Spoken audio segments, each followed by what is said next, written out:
It's January 2017 in Addis Ababa, Ethiopia, at the grand headquarters of the African Union. An IT engineer is checking the servers in the building when something strange catches his eye. In the middle of the night, these servers seem to be connecting to a server all the way in Shanghai, China, and transferring emails and audio files. This is odd because the African Union headquarters wasn't built by any African country. It was actually a gift. A very expensive $200 million gift from the Chinese government. China even designed and built the buildings with its own companies and workers. And guess who installed the servers? Yep, Chinese engineers. It turns out that those engineers may have left a little surprise behind. They included a back door in the servers, a way to access them easily from outside. The African Union IT team wasn't happy about this. They took out those Chinese servers and put in new ones, even though China offered to install them again. They also checked the whole building carefully and found microphones hidden in the furniture and walls. For 5 years, the building had been bugged, sending audio and emails all the way to China. This story of China building a headquarters and then spying on it is a good example of what's happening in Africa. China's been pouring money into the continent, building roads, trains, dams, mines, and ports. Why? Well, China's a growing superpower, and Africa is a big part of their plan. But some people wonder why China would entirely build the headquarters of such an important African organization. Isn't that strange? This often happens when countries become powerful. As they get richer, they start to reach out to the world, both in business and sometimes even with their military. Let me break down what's going on here. 50 years ago, China wasn't doing so great.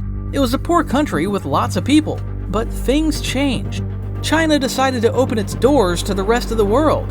They had a massive workforce that they could offer for low wages, and this helped their economy grow like crazy.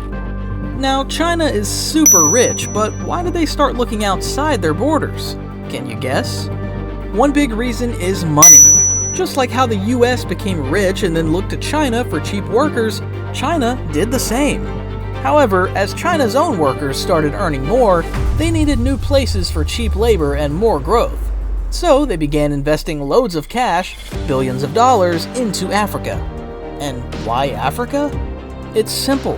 China's rapid growth is slowing down, so they're eyeing emerging economies, places that haven't yet developed much but have potential.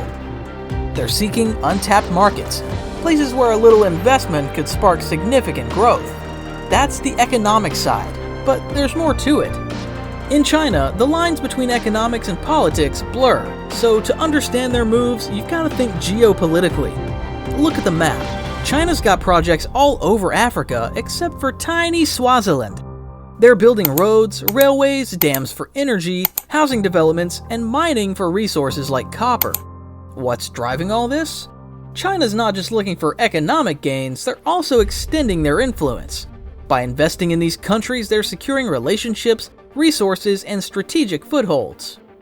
From a shoe factory in Ethiopia to a huge dam in Nigeria funded with $6 billion from China, and even a gigantic suspension bridge in Mozambique, Africa is bustling with various projects. They're even happening on this tiny island known as Cape Verde, where China has poured in millions to build housing, a stadium, an auditorium, a library, and even their national parliament. There are just so many of these projects that it's hard to keep count. But why is China investing so much in these projects? What's their game plan?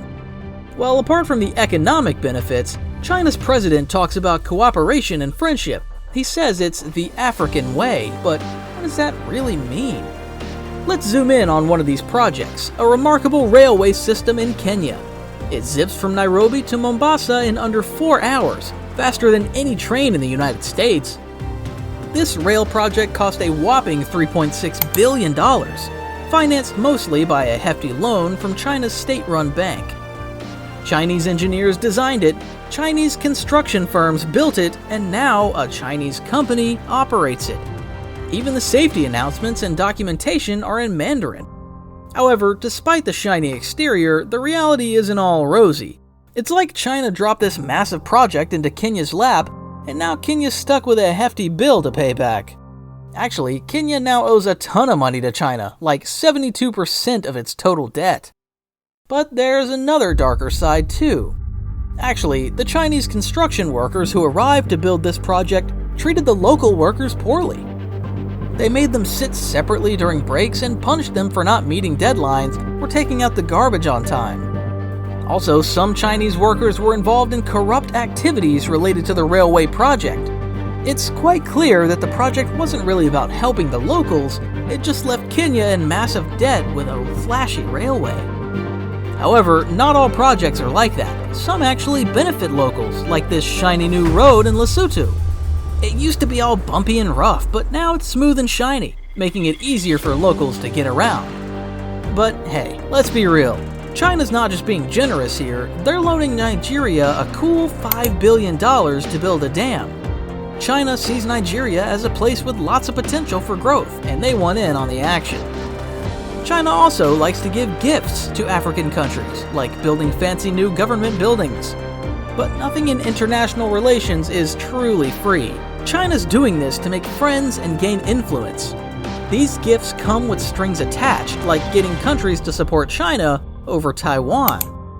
The biggest string attached to these Chinese investments might be debt.